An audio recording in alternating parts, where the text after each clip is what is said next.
Hello, everyone. I just realized my background is gone. Hold on one second.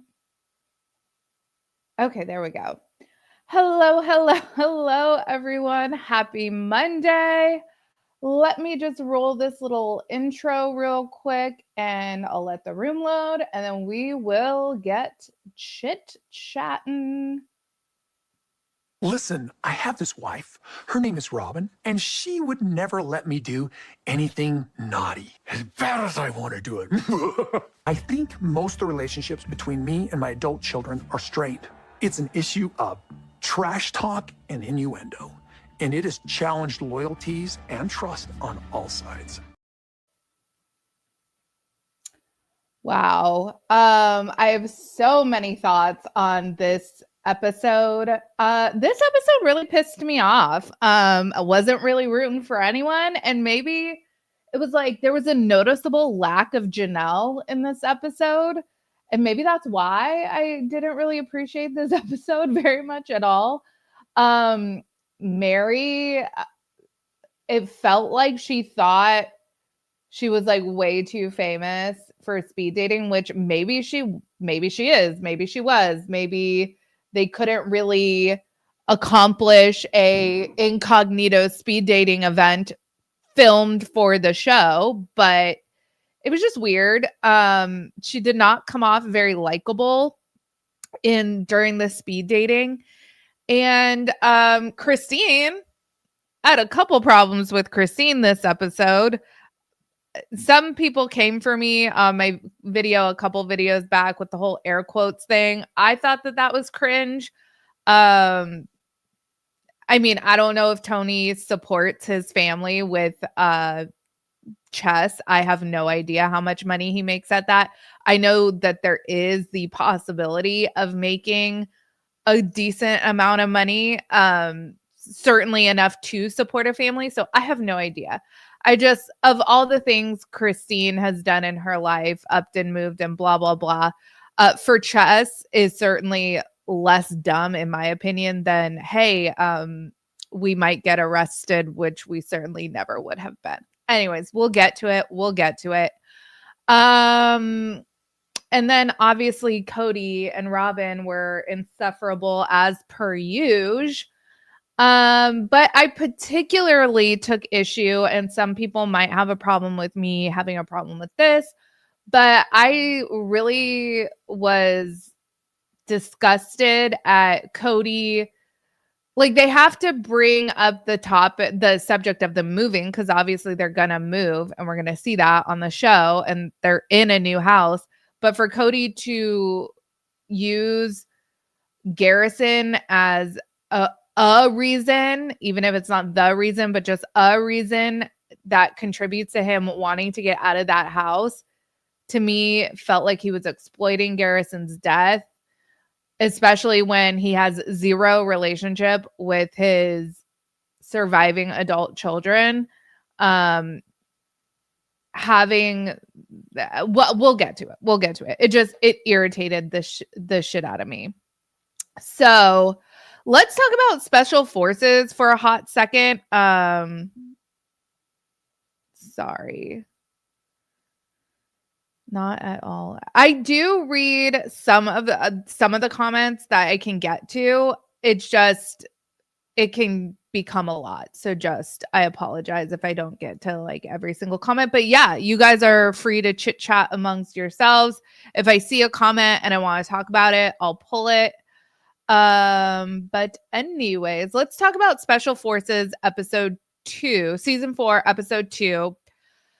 Cody was like a blip in this episode. So for purposes of this live, we don't have a whole bunch to talk about, but you had to literally like frame by frame pause during that fight scene and figure out his and Mark Estis's fight. Other than that, I mean, they did cut to him in the submersion challenge, but apparently he didn't do anything that was like memorable because they didn't show him at all. This was a really Jussie Smollett heavy episode.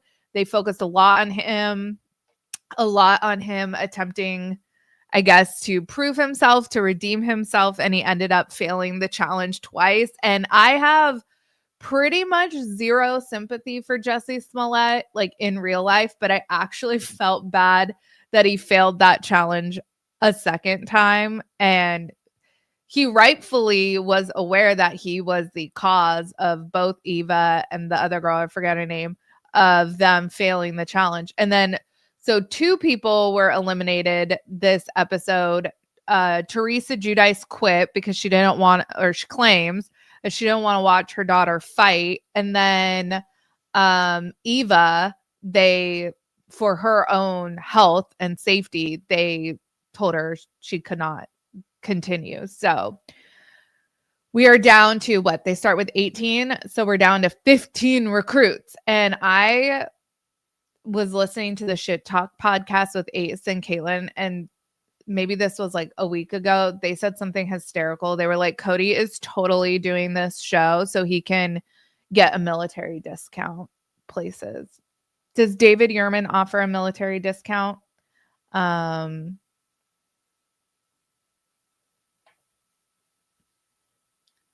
Kathy, this is not about you, Sarah, but I'm going to make a criticism, and maybe I'm not the only one. I barely could stand to watch the episode, and now that I am here, I realized I really don't give a fuck.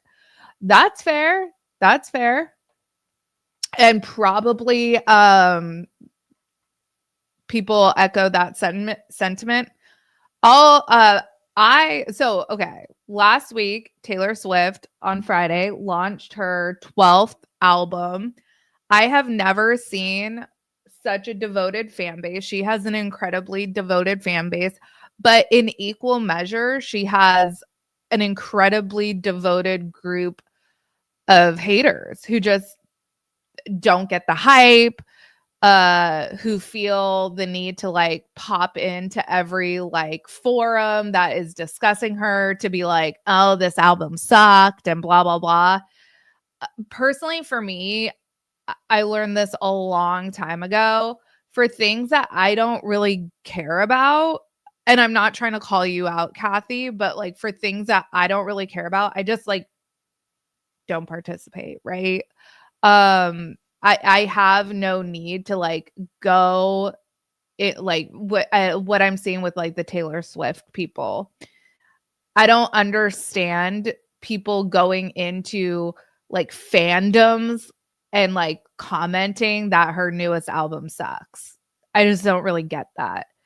It's been hard as the show has progressed with Sister Wives because a lot of people have fallen off. They don't understand why the show is still going. I will tell you, like 2 years ago was like when I was having my highest numbers on YouTube. My videos would consistently get 80, 90,000, over 100,000 views. 50,000 views in one day was like easy peasy. There has been a significant drop, and that just is what it is. And that's okay. Like people who don't like care about the show anymore or don't, I fell off of 90 Day Fiance. I don't watch any of the 90 Day Fiancés anymore. I still listen to the Reality Cray Cray podcast, but only when they cover shows that I watch and their D-sides. But yeah, I don't.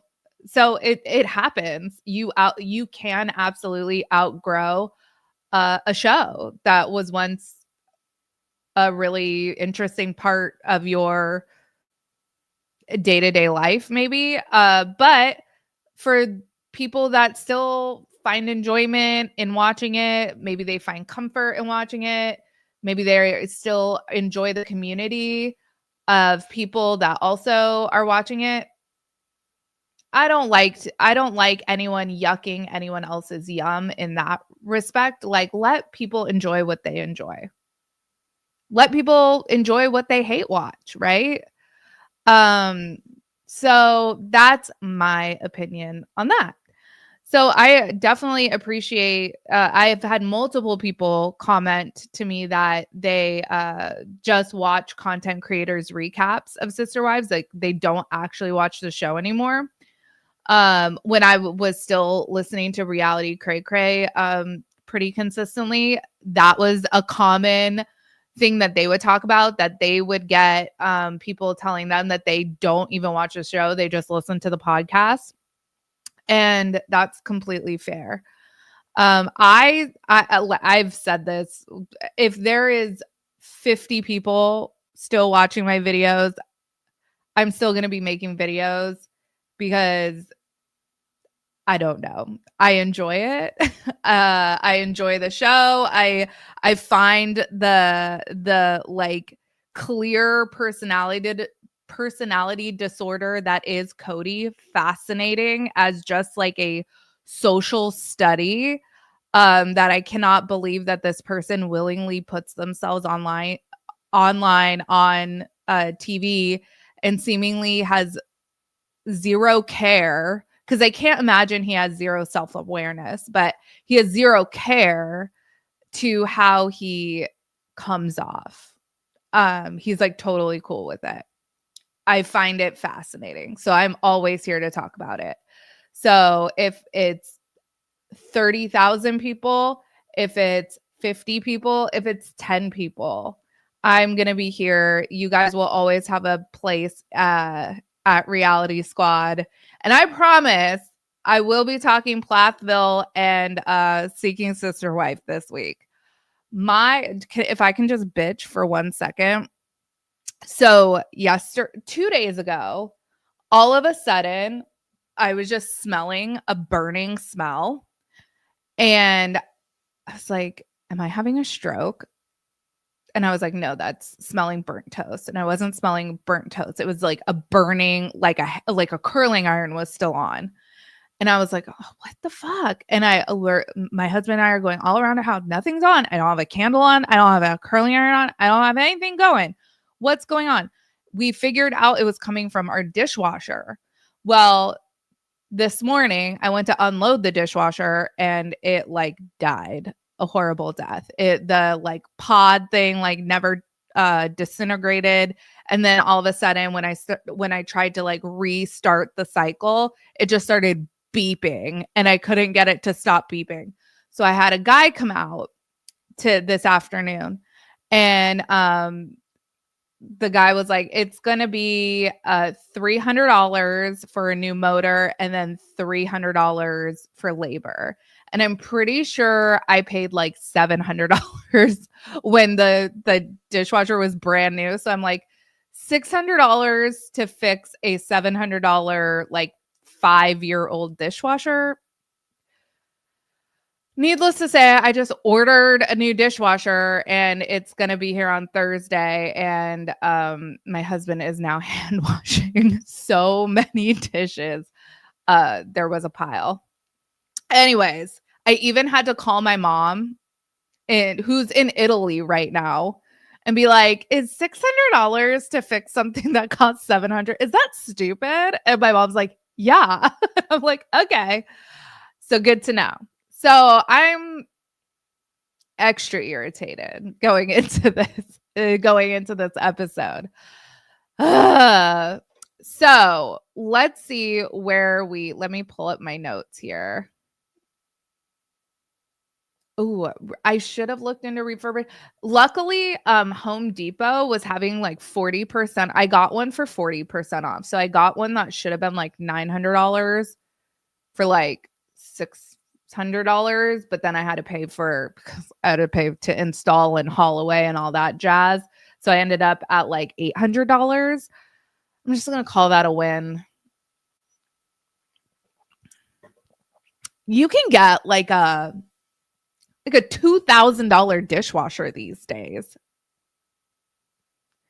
What's funny is I know that my grandmother is in heaven right now, just shaking her head at me, because many, many years ago, we got her a dishwasher for Christmas and she returned it because she just didn't see, she thought that was like a lazy American thing. and she never had a dishwasher in her house. And because my grandma's Dutch, and so I just know that she is like looking down on me right now, going, "It's okay, Sarah. You can wash dishes by hand. That's a thing." Oh man. Anyways, and a lot of people prefer to wash dishes by hand. A lot of dishes actually are not dishwasher safe anymore. But I digress. You know who doesn't digress? Mary. Mary goes speed dating. Best friend Jen is like, break a leg, bro. So she's there for speed dating, but she really seems like she doesn't want to be. She comes off like she is aware that she's famous to some degree, and it almost feels like she feels like she's there for an autograph signing or something. I don't know. I think they probably edited out them talking about like, hey, there is going to be someone kind of maybe with some notoriety here tonight or something, because Ron or someone else came up to her and was like, "Oh, you're like the famous queen or whatever." And she was like, "Yeah, I am." Like she was so annoyed. And the one thing I thought was so silly was when Mary got offended that guy made like a polygamy joke, like, "Oh, I've been married twice, but not at the same time." This speed dating event was taking place in Salt Lake City. So I would assume that probably polygamy joke, I don't know, anyone here from Utah, like I would think that maybe polygamy jokes are more common in Utah than they are in other parts of the world. I don't think it was necessarily like a dig at Mary, and it was definitely like all in good fun. I didn't find that to be an offensive joke. I'm not a former polygamist, so I'm not going to speak for Mary. Also, the vibe I got with Mary throughout the whole speed dating is that she is completely not over Cody, and that almost like she came off to me like she was defending Cody by getting mad at that joke. So that's just the vibe that I got. But she is there. She is speed dating. There was a guy there that was 37. I am currently 37. Next week, I will turn 38. But I was like, that is funny. Mary rightfully called out, "You could be my child." I have a child that's just a couple years younger than you. But what was also funny is she was like, "Oh, I had the best conversation with him." Cut to, let us zoom ahead. We go back to Coyote Pass. Cody is chopping up some trees because that's pretty much all Cody ever does on Coyote Pass. I am curious because we know Coyote Pass sold in like a year ago at this point. It sold a while ago. Has anyone been by there? Has anything started being built yet? I'm really curious to know. The new McMansion's name, I call it the McMansion 2.0. I don't know what other people call it. I'm from Utah, lived here most of my life, but no polygamy jokes aren't super common. To just good to know, Jenny. He definitely did that because he knew who she was and her history. Okay, good to know. Good to know. Good to know. So maybe that was offensive. You learn something new. Okay, Coyote Pass sold this March. Right, okay. But I wonder, because it was bought, wasn't it bought by like a company? Or was it bought by a person? I'll have to go back and re-look into my notes. But I had assumed, I was like, watch, it's gonna get sold and they're gonna throw up like an apartment complex in like 2 months. But I haven't heard anything. So I wonder if that land really is just like a giant pain in the ass, and maybe Cody was like lucky to get rid of it. But at any rate, we catch up with him on the land, chopping trees, and we find out that Robin is the big sticking point of all this. Everyone wants to sell except for Robin, and Robin is claiming that the reason why she doesn't want to sell is because she just can't let the dream of Coyote Pass go. In my opinion, I feel like she just wants to terrorize people with her indecision. I think that that is like the leverage that she has at this point. Everyone else is like financially independent. They're not reliant on Cody for any money anymore. And all they want to do to walk away from their marriage is have their piece of this property. And it should be fairly simple. It should be a simple split. Give everyone 25%, even though we all agree that it should be a three-way split, but fine, 25% each.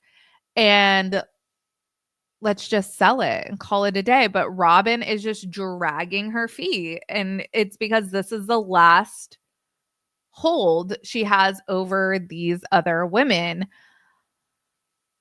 She says that she would frequently go out there to like give good energy to the land, and they cut to her like in this like oversized floppy hat. It was just a really funny like cut to scene.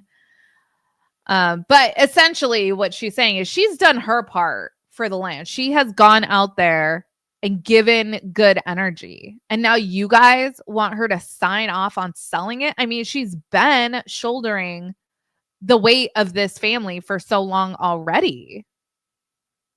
People are so selfish. Oh, man.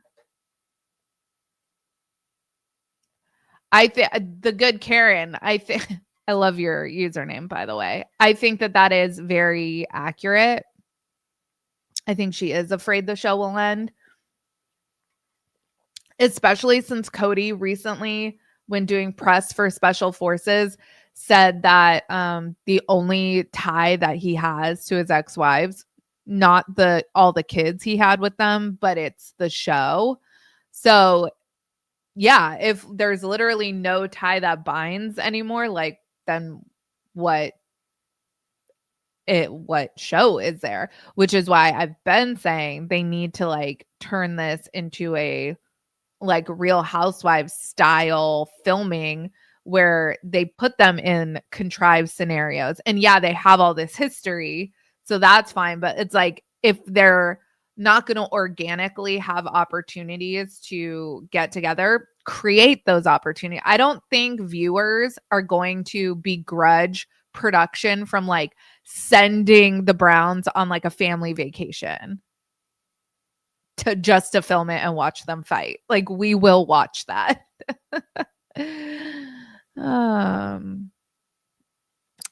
All right. Erin, so true. She's just such an empath. She feels the land's energy, and the land wants her to have all the money. I don't get why that's so hard to get for Mary and Janelle, right? Oh man. So Robin, and Robin cries. She knows she has to move on, and then like Cody's like, you know what, Robin, I call me crazy, but I kind of just think we should leave all of this behind altogether. And she's like, what? Like pick up and move? And Cody's like, no, like I don't want to leave Flagstaff, but he doesn't want to live in the same house anymore. This was the house where he got the call about Garrison. That made me really mad. If you guys have watched my videos, I've mentioned in past lives too that I am ice cold to Cody. I do not believe his bid for sympathy I do not buy any of what he's trying to sell on the show anymore regarding feeling bad about the garrison of it all. I don't believe it anymore. For the first like year or so after Garrison passed away, I did not criticize Cody whatsoever. When it became apparent and reports started coming out from the kids that they had no relationship with Cody, I was like, gloves are off for me. I'm not gonna like bite my tongue and hold back what I think about Cody in order to maybe be more palatable. I thought that that was atrocious. I thought it was offensive. I thought it was exploitative. If I'm Janelle and I watched that, I would have called him up and given him an earful, because there's no way that Garrison factored in whatsoever into their decision to sell the McMansion.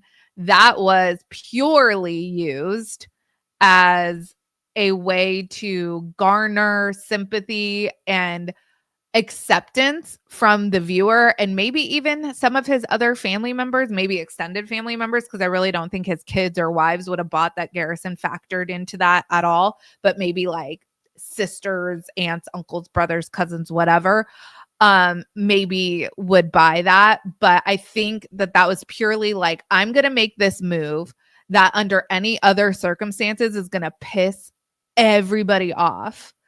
Everybody's going to be like, what the actual fuck? But if I say I'm doing this because I play the dead kid card, then nobody can criticize me because I'm a grieving parent and I just can't stay in this house anymore. Garrison spent zero time at that house, or any zero meaningful time at that house anyways. So I thought that was exploitative and gross.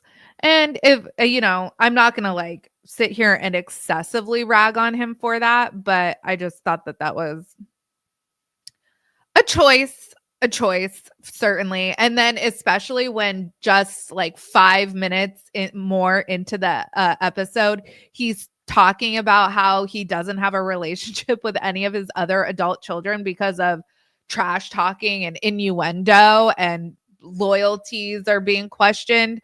Then it's like, what are you doing, dude? Like, usually, maybe not usually, I don't know, because I don't have an estranged relationship from my parents or really any family members for that matter. So I don't really know how it would go if a like shocking death were to occur. But I would think that maybe if I know that I'm the issue, everyone in the family has an issue with me, and something major happened in the family, I know that what I would do, and I would throw out my ego and say, hey, like, I need to make this right with all of you, especially if they're my kids. I don't understand. I have zero, like, I have zero ego when it comes to my kids. So if I, and my daughter's 6, my son is 2, I realize it's different because they're very young and it's not like we don't have combative relationships or anything. But I realize, like, if and when, not if, when they become adults, and when, because I'm sure it will happen, we have disagreement, there's nothing that's going to make me go, you know what? I choose me over my kids. Never. Anyways, that's so I have a huge problem with Cody. I did not appreciate literally any part of him this episode. We get it. You want to move. I would have had more respect for his argument if it was just like, there's bad vibes because of all the shit that went down. over the past however many years. And now that it's only me and Robin, we're going to upgrade. This bullshit about we need a bigger house because we need to make sure we have enough space for people to come visit. That nobody's ever going to come visit you guys. Oh, man. That's part of being a parent, setting aside your ego, that is. And I get that, you know, I used that clip of Maddie from episode 1 saying that maybe Cody just doesn't get it. Like he doesn't get how to show up. And I've had family members, extended family members, where I could see that rationale too. It's like, clearly I don't think that that person knows how to be what they were to me, how they were related to me. Like, so with Maddie, she's saying, I don't think Cody knows how to show up and be a dad. And you grant those people all this grace to show up. You go to them. You make it so easy. Like McKelty could not have made it easier for Cody to show up and be a dad, and he still couldn't even do that for her. Like, what did McKelty do to him? And he couldn't show up to say bye.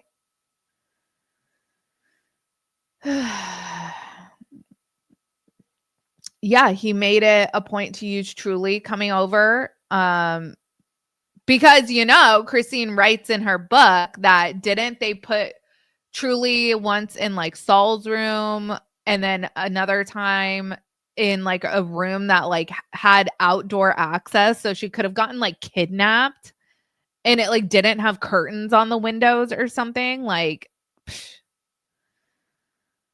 and yeah, Robin making it a point to tell Cody that these are your kids. These are your ex-wives. These aren't my sister wives, my former sister wives, where I was all about the family. You don't have Robin has a hard time of letting go of the property of the dream, but she doesn't have a problem letting go of the people. So that's odd. That kind of goes against at least how I operate. Burn it down. I have no attachment to stuff, but the people are what matter.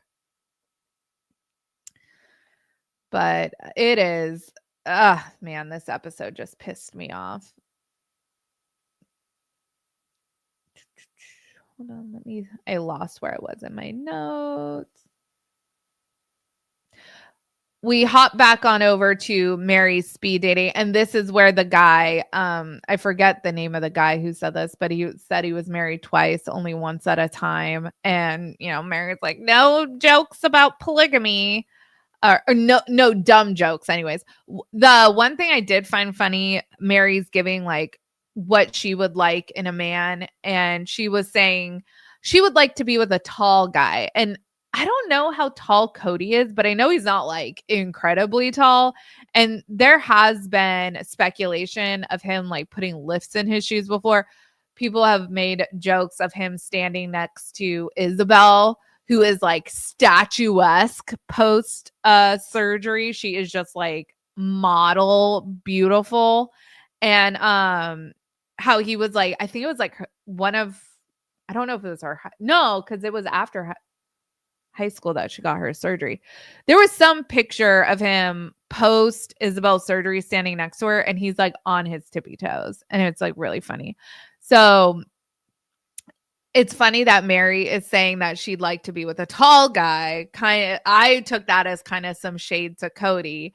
And then when Christine was on the market for a man, she was saying how she wanted a bald guy, and you know how I took that as clearly some shade towards Cody, because Cody just cannot let the hair go.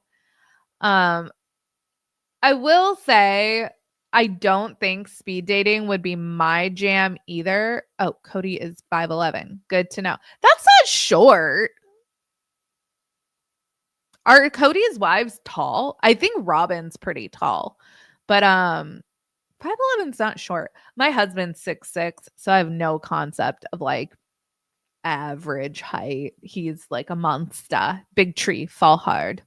Um, but yeah, yeah, pretty average. My dad's 5'9".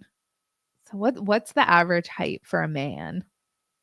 I know it varies by country, but I don't know. Anyways, where was I in my notes? Deep beep beep beep. Oh, I was gonna say speed dating does seem painful. I'm a pretty outgoing person, and just the structure of speed dating, I feel like would make me feel like I'm like it's in like an interview, like you never get past like the interview phase of a date, like of a first date. And that sounds like my worst nightmare. So, I've never really like thought about speed dating very much, like if I would want to do it or not. I've just never thought about it. And after watching this, I'm like, yeah, don't. Well, I'm married, but like, don't sign me up for speed anything like this. Just does not seem fun. If you guys have done speed dating and it was fun, let me know. Uh,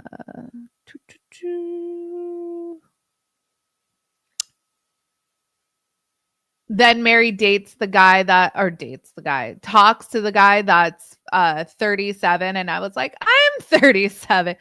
Are you guys like me? Let me know. Whenever like something comes on my screen or read something, hear something, and it pertains to me, even in the littlest way, I like attach myself to that. So obviously I was like, oh my God, I'm 37 too. Twin. Oh, as if there's no other 37-year-olds in the world. Shannon, I think it looks fun because you only have to be on for 5 minutes. That's a good point. Okay, I've been seeing this, that there's like discrepancies with Cody's age. That's bizarre. Apparently he's been lying about his age by only a year. If you're going to lie about your age,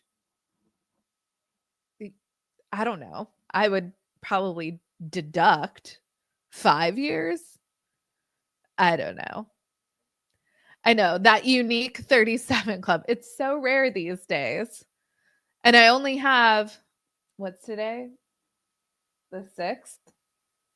I only have 8 more days of being 37. Thank you, Yesenia. You're 37 too. That was the first thought.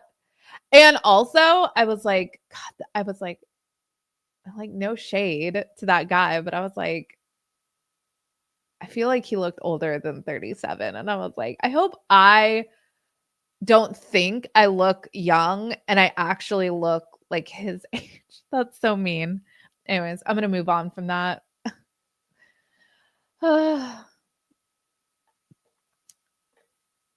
Thank you, BCat. It's not my birthday yet. I am still 37 and I will cling to that until the 14th.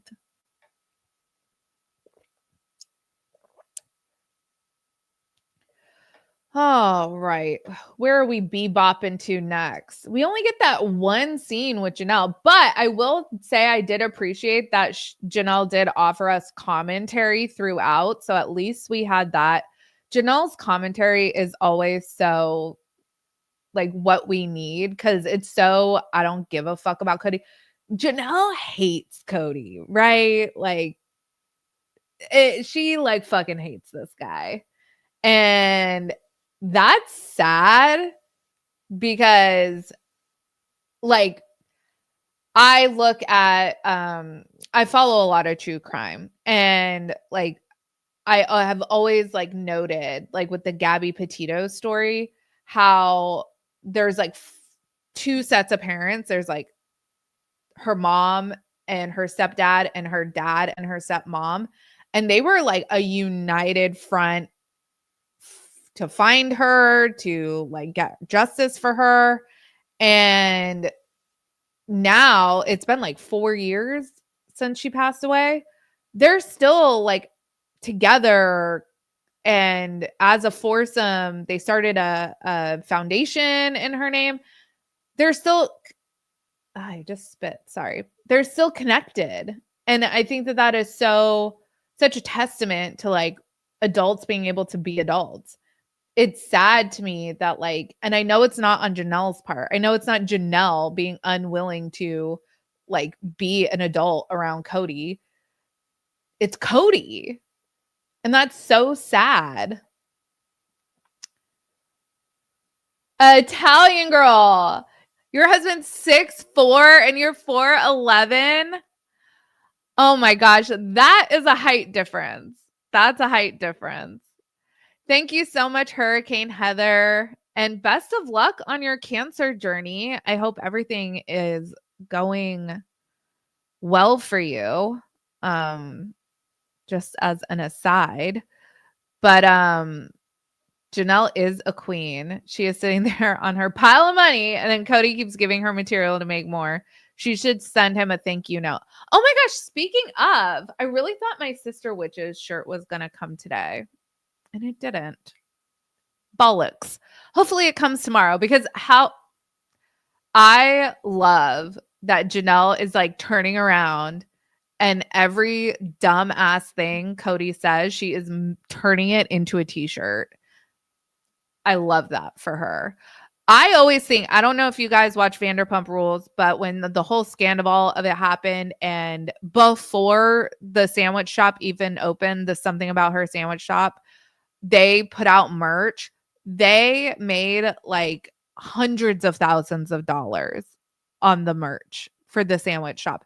Even Lala, who made Send It to Daryl merch on the heels of Scandival, because that's what she said to Raquel, like, if you want to give me a cease and desist, send it to my lawyer, send it to Daryl. And she was able to put a down payment on a Palm Springs house with that money. So I hope that Janelle is cleaning up. Yeah, we need coffee mugs. I saw that Tata Farms is branching out into like apron. I actually bought one of their aprons for myself at the same time that I bought their Father's Day bundle for my husband. I support my girlies. I support my girlies. I have Christine's book in every form it came in. I have not financially supported Mary. That's true. But that's because Where the Up was like $600 to join. And I'm just like, not even for the plot. Like, I'll join a Patreon. I'll buy a shirt. I'll buy a book. But I'm not going to spend $600 to join your empowerment movement. What's crazier, BCAT, was that when Mary got like some kickback, like, you're charging how much? Her response was basically like, what, are you poor? And I was like, oh shit. Like, okay. She was like, if you break it down, it's like $10 a month or so, whatever her excuse was. And I was like, oh shit. Oh man. I am always worthy for that price, for sure. And that's why I think, I don't even know if that's even still a thing. What is Salty Birches? I have no idea. Is it a podcast or is it just like reels? Are they just doing clips on Instagram? I have no idea. All right. What else did we get into this episode? Oh, a funny moment from Cody when Mary is speed dating. We get commentary from him how like he's been speed dating his whole life. He's had a lot of first dates, but he never really sees the person again because they always think he's weird. I was like, that was incredibly self-aware. We get McKelty and Tony are packing up. Christine's bummed. Again, I didn't love the air quotes. Some people really just don't like Tony and McKelty, and that's fair. I'm not gonna get into that. I just thought it was like, oh, like, come on, mom. Like, and then McKelty, people are like, McKelty didn't like scream at her or anything. And yeah, she didn't, but I don't know. To me, in her face, when she was like, but Tony makes money, it was kind of like, I don't know. I felt like I could see some hurt there. So something completely unnecessary, because I guess there's gonna be a tinge of sex in every episode. We're talking love languages. And Cody, because Mary is talking love languages with some of her potential dates, Cody tells us that he had an experience with Robin in which he learned his primary love language was touch. Blech. That was more coded and less in your face than the whole licking dinner, but still, it's like, come on, guys, come on. What happened to we don't talk about sex? Now it's like we're gonna put it in your face. Ugh.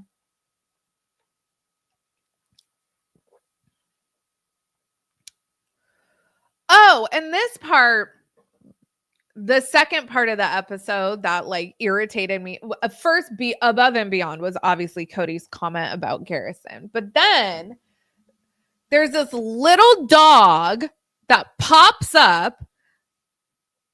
This little dog must be like a Sister Wives fan, like on the inside, like maybe channeling the spirit of like Reddit, and just like appeared out of nowhere just to like be an ancillary character in an episode. That's what I'm choosing to believe. But there's this dog that just shows up on Christine's front porch, and Christina's like, oh, like, what is this rat doing here? I'm like, oh my gosh. And David is trying to like, deal with it because it's like a totally friendly dog. It's not like running away. There was a dog. There was a new family that moved in a couple houses down from us, and their dog for like a whole week would just burrow under their fence in their backyard and get out. And my husband saw the dog once and tried to like corral it because, you don't want the dog getting hit by a car or something. And he was like, but the dog just ran off. It wouldn't come up to me. So like, what are you going to do? Right. And then I saw the dog when I was walking Chloe, my dog. And then I saw it go up to the fence. So we told the neighbor, like, hey, your dog is like burrowing and like just going on adventures. Hope you know that. And then they clearly fixed the issue because I haven't seen the dog again. But like, you figure when you see a pet that like is obviously like not an animal of the wild, you like try to figure out what's going on, right? Because yeah, you don't want the dog to get hit by a car, or in those states, coyotes and wolves and stuff is very prevalent. My parents' next door neighbors had like a Chihuahua or a Yorkie, some sort of small dog that got mauled by a coyote, like just in their backyard. And my dad, like, they came over and asked my parents, because like everyone's cool, like in my parents' neighborhood. They asked my dad for help, and my dad went over there, and he said it was like traumatic. It was like a crime. Oh, like obviously it was like a crime scene. It's crazy. So you want to make sure the the little guy gets back to wherever they're going. Oh, man. Not cool, Christine. Not cool. We just have to call it like we'll see it. What's up with these Browns hating dogs? Because Christine had a cat, right? Like in Flagstaff, she had a cat. And then she got Gwen Noel, right? Like, so I don't know. I'm gonna assume that Christine was just like busy, like eyes on the prize. We got to get on the road type of thing, and didn't want to like deal with like any kind of side tangents or distractions. I'm going to choose to believe that because Christine's like a very loving person. Usually I was like, that is kind of out of character for her. Yeah, definitely common because my parents are in Los Angeles. Definitely common in Southern California. It is scary. So after that happened, so my family dog, Lucy, she is a pug lab mix. She's small. And my parents now, that was like a couple years ago, but like every night she goes out to go to the bathroom, she doesn't go out unattended because it could be like Jurassic Park situation. Peach, good point. I think she was afraid to get attached to the dog, and even more than that, David getting attached. It was obviously someone's dog. Good point. Good point. I don't know if you guys have like neighborhood Facebook groups or like the Nextdoor app or something like that, but I'm constantly seeing like missing dogs or found dogs or whatever being posted. And every single time a found dog is posted, people are like, did you take it to the vet to get it scanned for a chip or whatever? So it's like, and then if someone is like, yeah, we did that and still like nothing, then they're like, do this. Like you have posts on some website or with the city that you found this dog. Cause then apparently like an owner can go and like check that registry to see if their dog's been like found. So it's like, there's all these things you can do. You don't have to call it a rat. Anyways, what else did we get into this episode? Oh, and then the big cliffhanger of the episode is like they're basically driving into a tornado. And one of my childhood movies that I watched consistently with my parents, I've probably seen the movie, I don't want to say 100 times, but probably a couple dozen times, is Twister. And I was like, oh man, they got cows. But that is crazy that they were like driving into a tornado, and then we get like an actual cliffhanger. When have we ever had a cliffhanger in Sister Wives history? And it's like, McKelty's like, oh shit, as the camera jumbles. Stay tuned to next week. And good news for Robin. Cody's like, Coyote Pass needs to sell. But